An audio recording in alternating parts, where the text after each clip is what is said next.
Hey children, this is a Wilma teacher. Welcome to Standard 8. I'll be taking social science. In this video, we'll try to cover chapter 1 of history, how, when and where. So boost yourself and get ready and listen carefully. If you look at these three words, how, when and where, these are the three primary words associated with history or any past event. That is, how did that happen? When and where did that happen?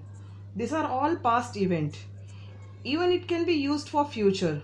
How it will happen, when it will happen and where it will happen. Children, since we are referring history, we'll stick to past events. Now let's see how important are dates. When we see or read history, we see lots of date. It gets difficult to remember so many dates. But children, you must remember that history is much more than dates. It's actually a comparison of past and present. When you try to compare past with present, automatically you will be interested in history. Example, when you drink coffee, you could question, when did people begin to drink coffee? How did its plantation started? Sometimes it is also important to understand that dates may not be clear related with events. We rely on some changes or sources. For example, we cannot fix or find one particular date when British Empire established in India. But we know Britishers came to India in 1608 and started ruling India from 1757 onwards. So we cannot fix one date, but we have approximate date. Now let's discuss about date. Choosing date is very important. Not all the historical dates are important. One that is important is only due to its event that occurred during that time. Example, 1608. Date alone doesn't make any sense till we join it with its event, that is arrival of East India Company in 1608. Now if we see, most of the history were written by Britishers in India as they were highly educated and they were the ruler. This historian started writing with the first Governor General Warren Hastings and ended with the last Viceroy Lord Mountbatten. Mostly historians mention about rulers, reign, activities, policies and their achievement. But actually, this is not the correct way of drafting Indian history. Children, remember, when event become important, automatically date also gets its importance. Now let's discuss what is periodization. That is how to set timeline. Let's look at the approach done by James Mill in 1817. He divided Indian history on the basis of religion, that is Hindu, Muslim and British. We can say Christians. Reason behind this is before British came to India, we were ruled by Hindus and Muslims. There were lots of discrimination based on religion and superstitious activity prevalent way back.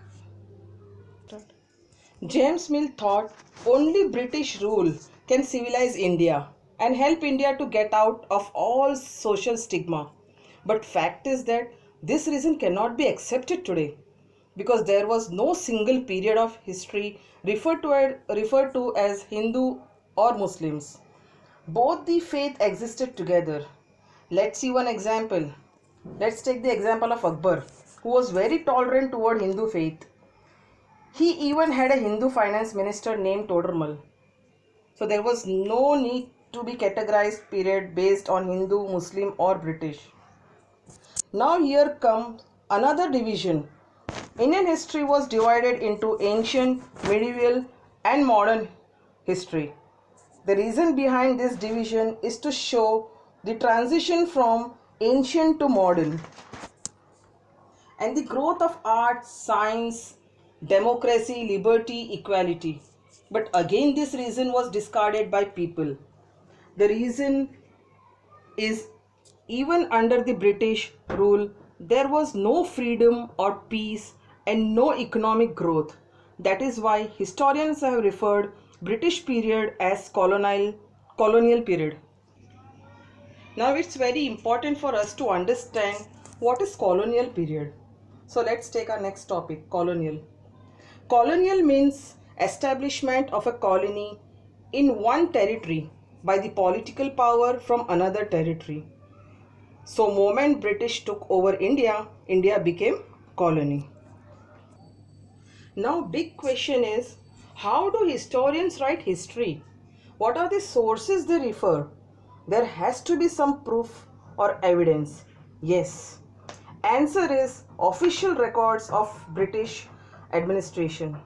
Any official documents serves as evidence or proof. And we all agree on that, right? And Britishers strongly believed in keeping records, which they did religiously. Therefore, Britishers made a record rooms in all their institutions to preserve all documents and letters. It's important for all of us to know in Delhi we have National Museum and National Archive.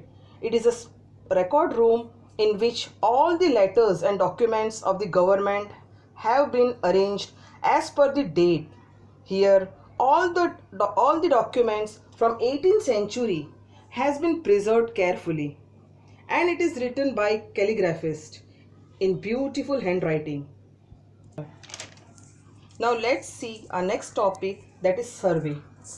According to British, it was very important for them to know the country effectively before it was ruled or administered. So they started survey. Now what is survey? Survey actually means to look closely, to examine, like caste, topography, population, etc. Children, I want you all to go through these pages properly, especially underlined and highlighted ones.